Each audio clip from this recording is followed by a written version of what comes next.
नमस्कार मित्रों, MW news मुखर वक्ता में आपका स्वागत है।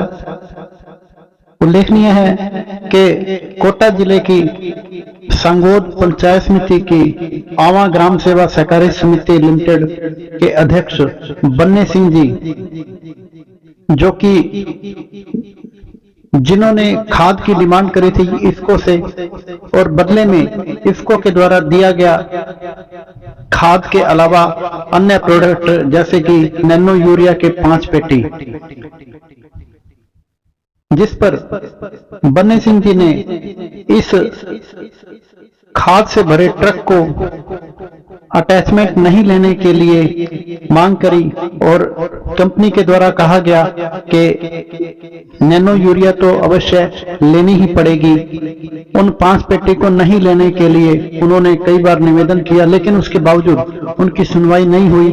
तो सुनवाई नहीं होने के बाद उन्होंने खाद से भरा ट्रक विद नैनो यूरिया को वापिस लौटा दिया। उन्होंने कहा कि अगर खाद लेंगे तो अटैचमेंट के बिना, नहीं तो हमें ये ट्रक नहीं चाहिए। और उन्होंने वापस भेज दिया और उन्होंने यह भी दावा किया कि नैनो यूरिया के अनेक बोतलें जो हैं उनके गांव में किसानों के पास में हैं और वो चाहें तो उनको बदले में उसको वापस भी दे सकते हैं। ये वेस्ट हो रहा है, इसलिए ये नैनो यूरिया के बिना खाद दी जाए। और उन्होंने लौटाया वापस खाद से भरा ट्रक। तो आइए सुनते हैं हमारी ये खास रिपोर्ट। ये इफ्को कंपनी से यूरिया खाद आया है, जिसके साथ में 5 नैनो यूरिया की पेटी भेजी है। कई सहकारियों में 10-10 पेटी भेजी है। इन नैनो यूरिया को किसान लेना पसंद नहीं करते, लेकिन ये जालसाजी कंपनियों के अधिकारी जानबूझ के किसानों को लूटने के लिए अटैचमेंट साथ भिजवाते हैं, जबकि भारत सरकार कृषि मंत्रालय से सख्त निर्देश है कि कोई भी अटैचमेंट नहीं भेजा जाए। और इस बारे में मैंने 26 अगस्त पिछले साल 2022 को मैंने आम बजट में माननीय कलेक्टर महोदय एमडी साहब के सामने और समस्त सहकारी सोसाइटी के अध्यक्ष से उनके सामने मैंने प्रश्न उठाया था, जिसको डीडी न्यूज वाले ने अपने चैनल पे भी दिया और इसको पेपर में भी दिया कि अटैचमेंट नहीं भेजा जाए। इसके बावजूद भी ये भ्रष्ट कर्मचारी जो ऊपर के अधिकारी कंपनी में लगे हुए हैं, ये अधिकारी अपनी इससे बाज नहीं आ रहे और इसके साथ अटैचमेंट भिजवाते हैं। यहाँ किसानों को आए दिन दंगे होते हैं। किसान कहते हैं कि हम 240 का नैनो यूरिया नहीं लेंगे, आप हमारे पास 10 नैनो यूरिया पड़ा है, आप 100 रुपए में हमसे खरीद लो और कंपनी को भिजवा दो। अगर कंपनी चाहती है तो मैं गाँव से पूरे इकट्ठे करके 100 रुपए प्रति डिब्बे को मैं वहां भिजवा सकता हूँ, लेकिन ये मनमानी कर रहे हैं। हम कांग्रेस सरकार में इस भ्रष्टाचार को झेलते हमें ये 1.5 साल हो गया अध्यक्ष बने हुए, लेकिन अब ये हम बर्दाश्त नहीं करेंगे।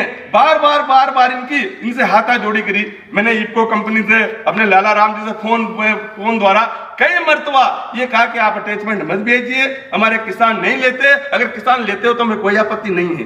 अब इस चीज को आप भिजवाते हो, कहते हैं अगर आप नैनो यूरिया नहीं लोगे तो हम खाद नहीं भेजेंगे। मैं ये गाड़ी को आज 16 तारीख है, आज 16 दिसंबर को इस गाड़ी को रिटर्न कर रहा हूं। इसकी जिम्मेदारी स्वयं इफ्को कंपनी के लाला राम जी की होगी और जो भी कार्रवाई करेंगे मैं कलेक्टर के पास भी जाऊंगा और अगर कंपनी वाले नहीं मानेंगे तो इसके लिए मैं दंड दूंगा। ये कंपनी के अटैचमेंट बंद होना चाहिए। केवल किसानों को हम खाद मांग रहे तो मैं खाद दो यार। सोसाइटी है, मेरे घर की सोसाइटी नहीं है, किसानों की सोसाइटी है। किसानों को लूटने में तुम्हें क्या मजा आ रहा है? और अधिकारी आंख मूंझ के बैठे हुए हैं, ऊपर के अधिकारी के पास में बात कर लेते हैं, आंख मूंझ के बैठे हुए भिजवा दो। क्यों लेंगे भाई? सहकारी सोसाइटी हमारी है, किसी के बाप की थोड़ी है, ये किसानों की सोसाइटी है। आज के बाद हम कहीं भी कोई अटैचमेंट नहीं लेंगे। ये 5 बेटी को वापस भेज रहे हैं, इसकी जिम्मेदारी इफ्को कंपनी वालों की, जबकि इफ्को कंपनी वाले से मैंने कई मरतबा मना किया है कि हमारे पास नैनो यूरिया मत भेजिए, आपको भेजना है तो नैनो यूरिया भेजिए। और जब किल्लत आती है प्राइवेट कंपनियों को, प्राइवेट वाले डीलरों को देते हैं, क्योंकि प्राइवेट वाले डीलर इनको कमीशन देते हैं, सहकारी से कमीशन नहीं मिलता। इसलिए अब जब भी किल्लत आई है, आज 2 महीने में गाड़ी आई है और प्राइवेटों के पास जाकर ढेर सारी गाड़ियां छुट्टी रहती है। वो कहां से आती है भाई?